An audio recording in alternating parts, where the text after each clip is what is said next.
Tag video, my 10 least worn fragrances. Shout out to the B gang. If you like these kind of videos, cool. Go ahead and subscribe to my channel, then turn on notifications for future video and live stream updates. Show your boy some love. Alright guys, you know I usually like to make videos about fragrances I like or fragrances I love, but my boy Big Beard Business tagged me in this and said, hey man, I want to know some fragrances in your collection that you don't wear. Fragrances that smell like shit. And you know what, that's not only not my thing, but I said, I got you covered. I'm not going to necessarily say they smell like ish.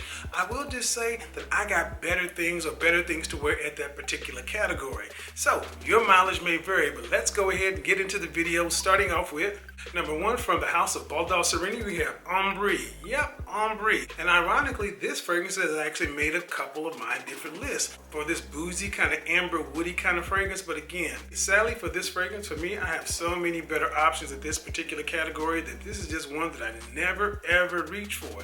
It's not a bad fragrance. It actually smells really damn good. I just don't ever need it, so there would be no reason to reach for it or ever wear it. Ombre from Baldassarrini, one of my least worn fragrances in my collection. Oh, I'm gonna catch some flack for this one, but from the house of Prada, we have Prada Luna Rossa Sport. Yep, Prada Luna Rossa Sport. This is a great smelling lavender fragrance, but it's not a sport fragrance. Sport is not supposed to smell like this, and that is one of the reasons I typically just don't reach for this. I'm already not that big into barbershop fragrances or lavender-based fragrances, so the lavender offerings I have are dynamite. This is a nice one, but again, it's one that I just don't reach for. And this, unlike a lot of things on this list, I know a lot of people swear by this one. But again, Prada Luna Rossa Sport is one of my least worn fragrances from my collection. Don't shoot the messenger. From the house of Thierry Mugler, we have Pure Coffee. Yeah, Pure Coffee. Honestly, this was a really big letdown. This one originally came out in 2008 to rave reviews, but it was a limited edition like they used to do a lot of that stuff, and when it left the market, the price went through the roof. It wasn't uncommon to see this thing fetching $300, $400, $500, even $600 coming from like Israel or Europe or such and so forth. But when it dropped back onto the market, I immediately ordered it blind. Yep, I had the original 2008, but I had long since used it. I'm going to tell you, this doesn't smell anything like the original. In my opinion, coffee-based fragrances can be really, really nice, but this one is just uninspiring, and it pales in comparison to the original. Nice bottle design, and if you're a person that likes coffee-based fragrances, there's just not a lot of options at that heading. Thierry Mugler Pure Coffee, in my opinion, would be one to skip and one of my least worn fragrances in my collection, even though I love Mugler. Next up, we have Hollywood from Fred Hayman. Yep, Hollywood from Fred Hayman. A lot of you are probably looking like, what in the... Yep, this is an original OG bottle from the 80s. I call this blue Kool-Aid. It smells like purple. Yep, purple drink. Sweet, sweet Kool-Aid kind of fragrance, and honestly, I keep it for sentimental reasons, but I would never, ever see a reason that I would put this on my skin and wear it out of the house. Not that it's a bad smelling fragrance, it's dated. It's dated and kind of cheap smelling, even though Fred Hayman back in the day made some good stuff. Fred Hayman Hollywood, one of my least worn fragrances in my collection, but again, it's the OG bottle. It's great for collecting reasons. This next one is probably going to be the most controversial one on this list. Polo Red Intense. Yeah, Polo Red Intense. Now, this is not a bad smelling fragrance either. To me, this kind of puts me in the mind of Invictus or Invictus Aqua, but therein lies the problem. It's a sweet, kind of gourmandish fragrance that's just been done. And for my particular taste, there are so many better things at this particular heading, so even though it's a good fragrance, it's not a great fragrance for me. Your mileage may vary. I know there's some people who swear by this stuff, but again, this is all in fun. But honestly, it doesn't change the fact that it's one of the least worn fragrances in my collection, even though it's a nice one. Next up from the house of Ragba, we have Wood Intense. This is a sweet caramel wood fragrance, and honestly, again, it's another one that you may think I would love, but I have so many things that fit this category that it's one that I just don't reach for. By the Fireplace is the standard in this category, and if I didn't have By the Fireplace, it would be Commodities Velvet. This is a nice fragrance, but not a game winner, and it suffers what a lot of things in this category suffer. It smells synthetic. It smells kind of cheap.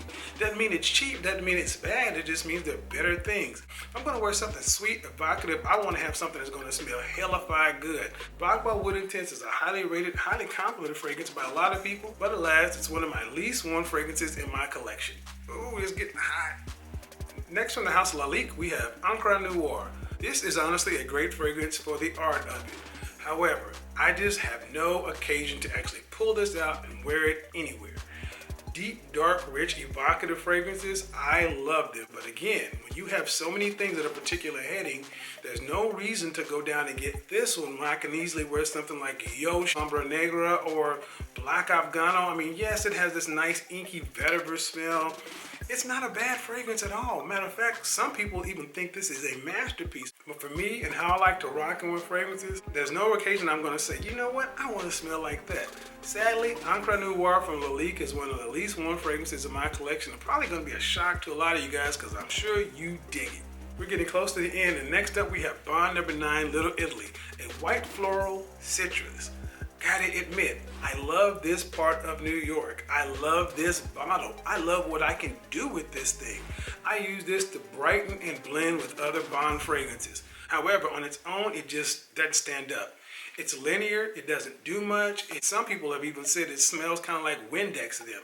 I don't get the Windex thing. For me, it's a great blending fragrance, but it's also one that I rarely reach for. It sits at the base of my collection. Again, it's a really nice bottle for display, but one of the least worn fragrances in my collection, and definitely my least worn Bond. Sorry, Little Italy. Last but not least, at number 9 and 10, we're gonna have a twofer. Amber Oriental Oud d'Or. These came from Perfumania. The good thing is they only cost me $20 each. The bad thing is, they smell like bug spray. When I first started my fragrance journey, my oud, amber, rose kind of thing, I was still developing my nose and my palate. And I saw these actually reviewed, don't get mad Max, but Max Forte actually reviewed all 4 of these and gave them kind of glowing reviews. I actually went out to Perfumania, sprayed them on cards, sprayed them on skin, and I said, don't smell bad. There wasn't a lot of information out there on Fragrantica or base notes, so I just said I'll take them and take a chance. And over the years, I did wear these. However, as my taste developed, my nose developed, I really began to realize these are trash. Straight up trash. I use these as room deodorizers, car sprays. You know, any place I want to just have a little bit of scent or fragrance or something like that, but I'm not putting these on skin to wear them out anymore, especially when I have so many better offerings at the Rose, Oud, Amber category. Amber Oriental, Oud d'Or, 2 of my least worn fragrances in my collection. These 2, and there are 2 others, Oud Majestic and Oud Noir. Guys, avoid them all. Even for 25 bucks, they're better things to wear. Save your money and put it towards a better one. So that's it, guys. 10 of the least worn fragrances in my fragrance collection. Look, again, this was all in fun. But instead of killing the messenger, how about you just hit me up in the comment section? Let me know what some of your least worn fragrances are in the comment section. But instead of killing the messenger, why don't you hit me up in the comment section? Let me know what some of your least worn fragrances are. If you like these kind of videos, go ahead and give me a big thumbs up and share it out to anybody that you think can use the information. Again, thank you so much for watching and subscribing. Until next time, talk at you later.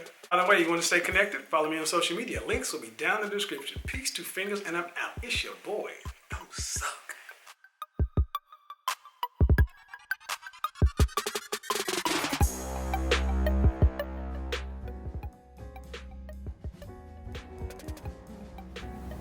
Hey guys, if you want to be your best, look good, smell great, and be your best each and every day, follow the link down in the description and book your one-on-one private Skype consultation. Details in the description. It's up to you. You only have 7 seconds to make that great first impression. You might as well make sure you knock it out of the park.